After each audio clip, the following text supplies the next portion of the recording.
Hello bachcho, let's read the question. The question says 1000 cells of same EMF E and same internal resistance R are connected in series in same order without an external resistance.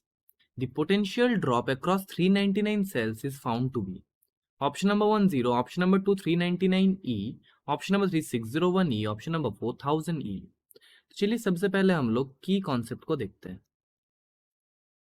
की concept में हम लोग देखेंगे first of all equivalent connection of cells in series।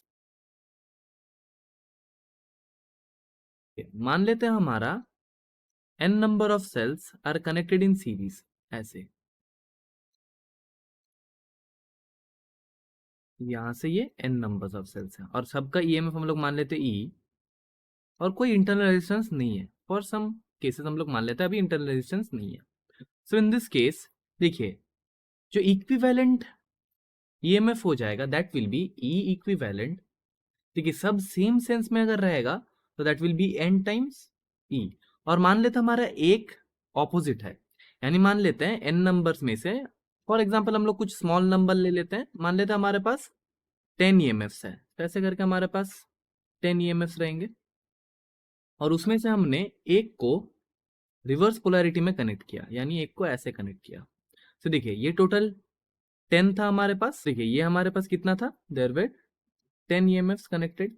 उसमें से देखिए दो EMFs will cancel out each other, ये दो विल कैंसिल आउट, तो ये दो अगर कैंसिल आउट रहेगा so there will be eventually 8 EMFs together. So in this case the equivalent EMF E equivalent will be 8 times E। लेकिन question में हमसे कहा जा रहा है सेम ऑर्डर में कनेक्टेड है, तो अगर सेम ऑर्डर में कनेक्टेड होगा तो that will B n times E only. अब अगर हम लोग सेकंड में देखें इक्विवेलेंट रेजिस्टेंस, अब देखिए अगर n रेजिस्टर्स को हम लोग सीरीज में कनेक्ट कर दे, ऐसे मान लेते हैं हमारे पास n रेजिस्टर्स है और इसे हमने सीरीज में कनेक्ट कर दिया और सबका रेजिस्टेंस R है। So in this case the equivalent resistance R equivalent will be nothing but n times R। अब आते हैं हम लोग क्वेश्चन में। सो देखिए क्वेश्चन हमसे कहा जा रहा है कि there are 1000 cells of same EMF E and same internal resistance R। So देखिए हमारा कनेक्शंस कुछ ऐसा है, देखिए ये एक EMF है और इसका एक इंटरनल रेजिस्टेंस स्मॉल R है और ऐसे करके हमारे पास 1000 सेल्स है। अब देखिए फॉर इक्विवेलेंट EMF हम लोग क्या बोल सकते हैं, E इक्विवेलेंट क्या आएगा हमारे पास, ये तो देखिए हमारे पास आ जाएगा 1000 times E, so that will B 1000 E।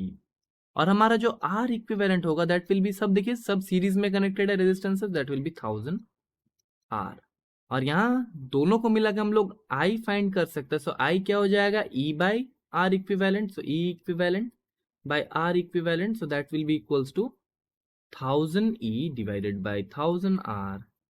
This implies that the current I will be E by R। अब देखिए फॉर वन सेल या फिर फॉर ईच सेल हम लोग बोल सकते हैं। अब देखिए अगर हम लोग ईच सेल के अक्रॉस देखें तो हम लोग मान लेते हैं हमारा एक सेल ऐसा है, इसके इंटरनल रेजिस्टेंस R है और EMF E है और करंट हमारा ऐसा फ्लो कर रहा है।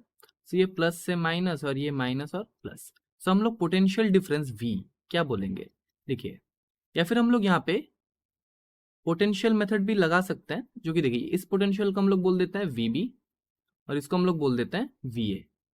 तो देखिए यहाँ से VB से VA जा रहा है तो फिर VB must be at higher potential और ये पॉइंट को हम लोगों ने B बोल दिया।